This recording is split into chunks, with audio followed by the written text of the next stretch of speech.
Elle sculpte dans des endroits improbables comme des carrières en Gironde. Célia est une sculptrice, un art rarement conjugué au féminin.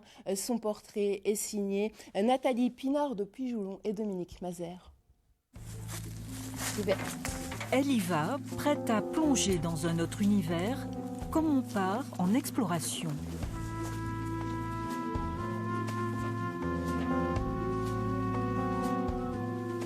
Nous sommes dans un jardin secret, celui d'une artiste bordelaise d'origine brésilienne.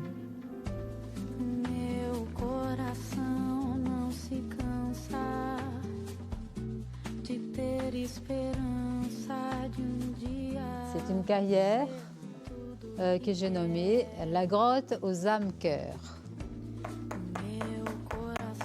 La grotte aux âmes-cœurs, une galerie dans tous les sens du terme, à la fois méandre souterrain d'une ancienne carrière et lieu d'exposition de ces sculptures géantes.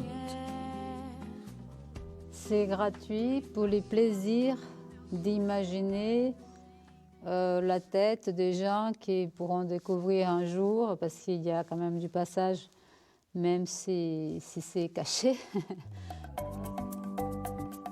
Les âmes-cœurs, une histoire qui a vu le jour dans son atelier de Bordeaux, où elle a commencé à réaliser des bronzes inspirés. J'ai vu un jour, en regardant donc une sculpture d'un baiser, j'ai perçu ces cœurs de ces deux êtres qui s'embrassent, cette fusion d'eux qui ne font qu'un, l'absence de questions. Et c'est comme ça que j'ai imaginé un cœur à la place de la tête. Bref, des sculptures pétries de bienveillance et d'humanité, tout comme cette main « Yes to Life », oui à la vie, qui l'a fait connaître. C'est devenu un projet que j'ai appelé Yes to Life, une main ouverte pour la planète. Et effectivement, l'objectif était de porter ces oui à la vie et en même temps de poser la question, mais à quelle vie ? Oui à la vie, mais à quelle vie? Quelle vie je veux pour moi? Des œuvres contemporaines pour une artiste qui a commencé par le classique dans l'atelier du sculpteur Pétrus à Paris. Une formation et une expérience qu'elle aime partager en donnant des cours pour ouvrir la sculpture au grand public. Tu arrondis et d'un côté